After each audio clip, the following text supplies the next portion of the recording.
how are we crushing cold outreach? I know, Alex, we talked a couple weeks ago about a pretty cool idea in the Amazon Rainmaker. So I want to get hear your thoughts on that and what that looks like. Yeah, look, the Amazon Rainmaker is something that we've been using. Well, to be honest with you, I've used it for a couple of years, and then we incorporated it into our actual product. We all want to be rainmakers, right? That's what we do in sales. We want to make it rain constantly. One of the challenges that we have at the moment, particularly in this remote world, is how do you actually get your message sort of seen? How do you catch someone's attention? How do you make it about them? How do you personalize it? How do you get the responses you need to ensure you put the meetings you need? The Amazon Rainmaker is actually, it's a combination of three things, right? It's digital gifting, email, and video, right? So think about potentially a compelling event that you have that is a trigger that allows you to reach out to someone. So let's say you're selling to chief revenue officers, right? And they've just been promoted into a role, so the VP of sales is now the new CRO, and that's the compelling event that allows you to get in touch with someone. You can lead with a digital gift. It might be something like, hey, I notice you're a massive New York Giants fan. Here's like an Amazon gift from me, which allows you to buy the new jersey and everything. I'm getting in touch because of X, Y, and Z. Like, if you're interested in, again, solve the problem that you think you can solve for them, then let's find a time to meet. And that's half of it, right? Email, digital gift, lead with the problem, but make it all about them. And what you then do is you measure the engagement on that email. So you're looking for opens, clicks. Obviously, if they're claiming the gift card, if you're using a tool like ReachDesk, you can see it all in real time and everything. Obviously, you can actually do it yourself if you don't have a sending platform. But the point is, as soon as that interaction happens, you follow up immediately with a Vidyard. You kind of chain the communication, and within those two steps, you can break through to people with a very, very high response rate. It's such little effort as well. So the Amazon Rainmaker is about combining three channels: gifting, email, and video, in two simple steps that makes it all about your prospect to get a very good positive response, and it makes it rain. Awesome, all great stuff. And you touched upon being empathetic, right? Putting some personality into it. And getting creative with the video, it all adds into those tactics. Something we've been using more often now is Vidyard. Yeah, sending videos in our cold outreach. Since we can't meet people face to face anymore, how can we get our faces, on emails and showing people we're not a robot, right? We're a person as well, and just putting your personality into it, which works super well for us. Yeah, and I think one of the things I've noticed, right, and sure, Chris, you get prospected a ton, Matt, you might do too, right? It's so easy just to over automate everything right now. It's just to get it all in and just spray it, and people are still doing it, right? We get it all the time, and video is, you can't really fake it, right? Particularly if you make it about your prospect and you make it one-to-one, you make it relevant, and there's a frictionless, easy, nice call to action that you can put into that video that says, this is the reason I'm getting in touch, and if this is of interest, let's have that next conversation. I read a stat the other day, it's less than 1% of sales reps are using video at the moment. Less than 1%. So wow. If you're not doing it, jump on it. It's like your biggest friend. Yes, it takes more time, right? It takes more energy, but if you remove the quantity lever right now and you push forward a little bit more on the quality and you focus more on your prospects, what's in it for them, bring your personality to the table, as you say, then you're going to be in a way better spot. Yeah, it takes more effort. That's what people want right now. And as you say, you can't meet in person anymore. So put your personality into it. It's not too difficult. You just need a couple of steps framework to make sure that you can do it at a repeatable rate. Yeah.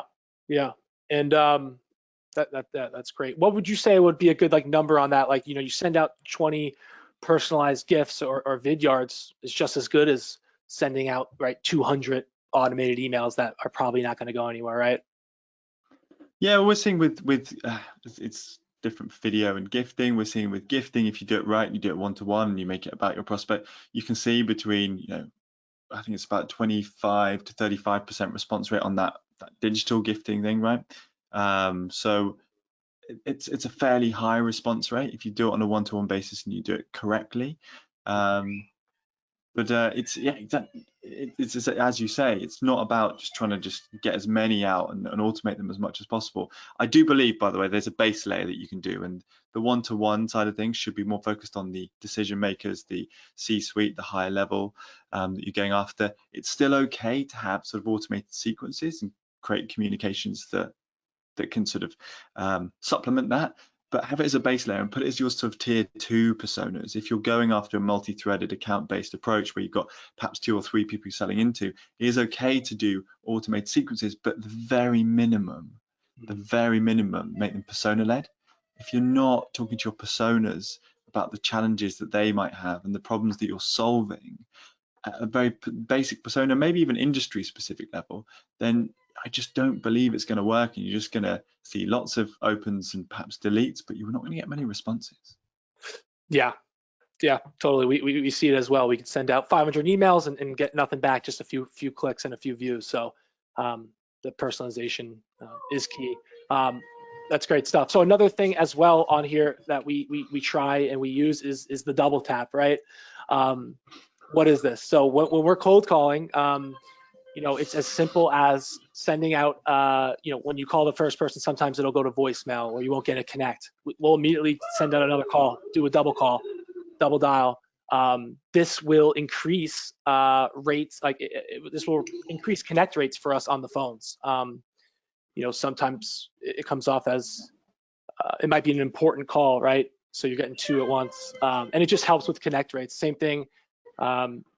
If it doesn't connect that time, we could leave a voicemail on that second dial as well. So anything to increase those cold call outreach connects on top of the email. So great tactic there. Anything else to add here, guys? I don't think we've covered the list obsession side of things. Chris, is that something you want to touch on? Yeah, sure. So on the new list obsession, there really is a trend where you just want to burn through new data. If you've targeted somebody before, if you targeted a company before, the impression can be left that like, oh, they haven't picked up the phone when I tried to reach them 6 months ago. Maybe they're not the best fit for us. It takes a lot of persistence to get in touch with the right company. It's not going to be a one-off. So make sure that you understand your total addressable market. Make sure that you are recycling the top of that total addressable market, your kind of sweet spot customers, and recycling that data in a way where, okay, our SDRs ran through these top tier audiences 3 to 6 months ago. There's been no activity in the account in the past 3 to 6 months. Let's get another cadence going on these decision makers, rather than, okay, who haven't we hit at all before? So definitely being persistent with who you're targeting, understanding how to kind of rank your total addressable market, and then it's not being a one and done. So that's where the data and the targeting really comes into play. And just going off of what else is on this sheet. So I've answered positively 2 cold outreaches in the past couple months, and the first one was a double tap. Somebody called me twice on my mobile first time, and I think this is the kind of change from targeting mobile phones to from targeting company phones or somebody's desk phone in their office. With caller ID, now the trend is, if you get a call and you don't know the number, you don't pick up, right? I would imagine that statistics will show that to be the case more often than not, and also has trended in that direction and will keep trending in that direction. My instinct is, if somebody calls me twice, I pick it up. There is something going on that I need to hear, and it is not a tactic that is being used in a bad way. It's not capitalizing off the fact that people don't pick up on the first time. It's a necessary way to get through to the person that you're trying to get through to, and if they don't pick up the second time, you're leaving a voice note or a voicemail that will lay the foundation for future outreach. So that was the first one that I answered positively.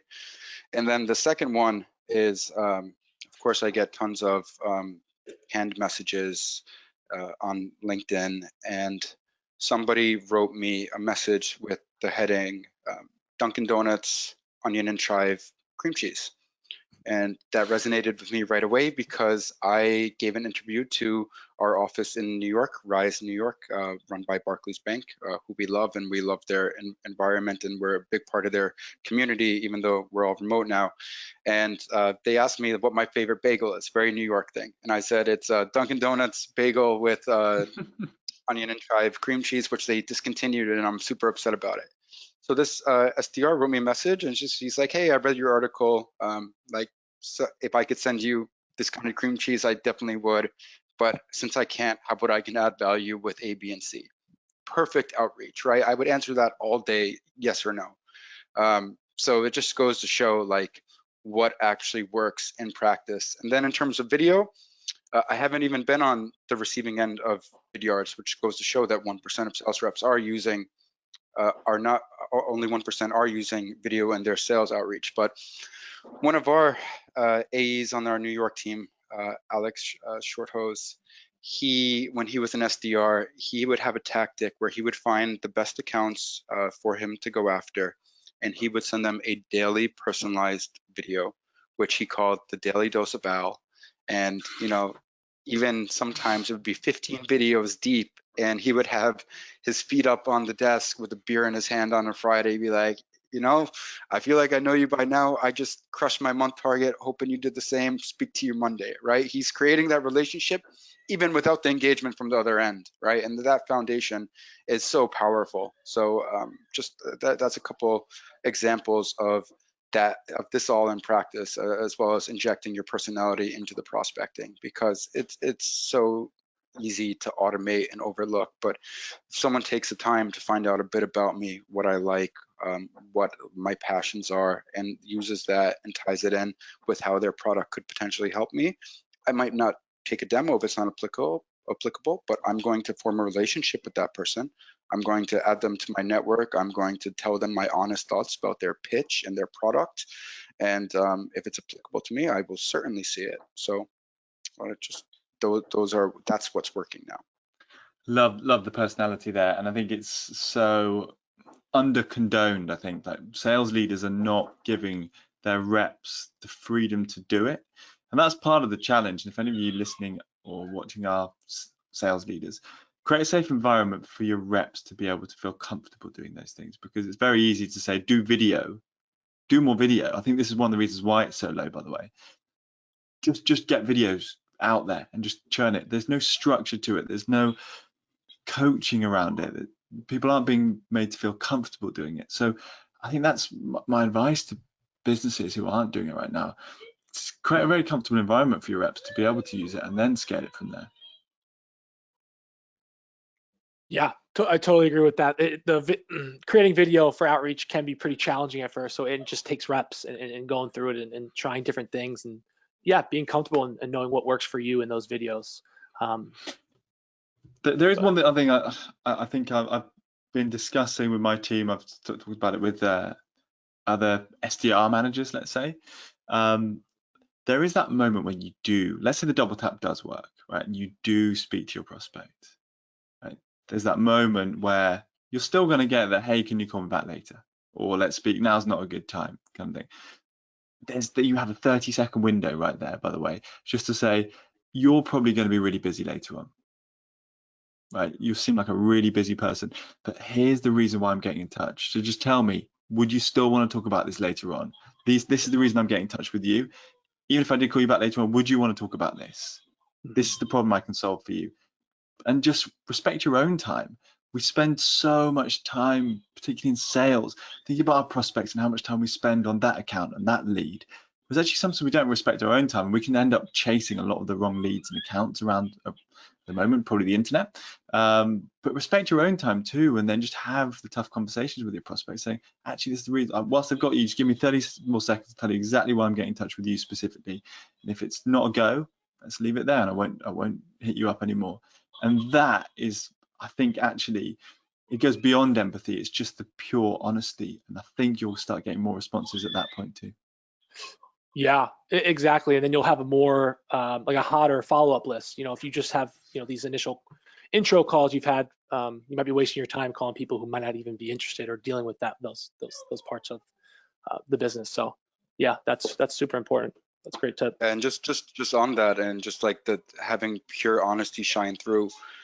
SDRs know when they're calling blindly or when they're actually super excited because they know who they're targeting is a great fit, right? Like if we're targeting someone and we know that they're a great fit, like that shines through on the phone. That excitement shines through, and we really promote like be as honest as possible. Like we are calling you because we think that you're a great fit. If a cold call comes through and you can tell that they're just you can tell right away if they're just saying that or they actually researched it and they believe it. Like I've gotten cold calls where the person sounds absolutely miserable and like they're just like robo calling, and you could tell they haven't even looked at the company. And just like that sincerity and honesty really shines through no matter what form of communication you're using. If you're a good writer, if you're a good speaker, if you're good on video. So that's super important. And it comes down to one very, very, very simple thing with cold calling. And I believe there are two things you need to teach people about cold calling. It's the reason I'm getting in touch and you're selling the meeting. Those are the two things I always tell people. If you can't articulate the reason why you're getting in touch to that individual in that account, don't call in the first place. But also you're not calling to interrogate them. It's not an interrogation. We don't have time for that. We don't have time to be BANT qualified on a cold call, right? You're selling the meeting. What is that person going to get out of that meeting? And show them the problem that you can solve for them. You don't need to do too much more than that. And I think people overcomplicate it. I want to spend half an hour researching Chris and all this stuff. Yes, if you find the Dunkin' Donuts method, then that's great. You're not going to find that with everyone, right? So just 3 by 3, contact, compelling event, company, 3 minutes, find that thing you need, the reason I'm getting in touch, here's the problem I'm going to solve for you, and then just go and smile while you do it. Smile while you do it, stand up if you need to, put your energy and your personality into it. And trust me, I've just recently hired a BDR who's absolutely crushing it on just cold calling at the moment, because all she does, she knows why she's getting in touch, she smiles, high energy, and she's way ahead of target. But it's a mindset thing, right? And you have to adapt that. I get these calls too, right? I get people calling me, we do this, and there's no context there. And I'm just like, dude, I don't want to speak to you.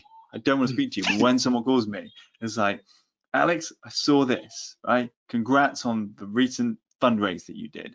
I noticed you're doing X, Y, Z at the moment, and I help revenue founders, if you want to get that specific, but I help you guys do this. Is that a problem I can help you solve? Energy, let's talk about it, right? Doesn't need to be complicated. Yeah, and just going on that, I mean, Matt's sales team lead now, but he was also our best SDR in the US office in terms of metrics. And when Matt would get a good connect, he would stand up and his voice would echo throughout the room with a giant smile on his face. And, you know, that's the reason why he crushed target, right? Like that positivity, that command of your voice really shines through. And you know, we were a small office in New York. When Matt, who's 6'4", stands up and bellows, like things echo. But like it gets those results. So you know, you want that positivity and that energy, and if you combine that with the personalization and everything else we were talking about, that's a winning combination.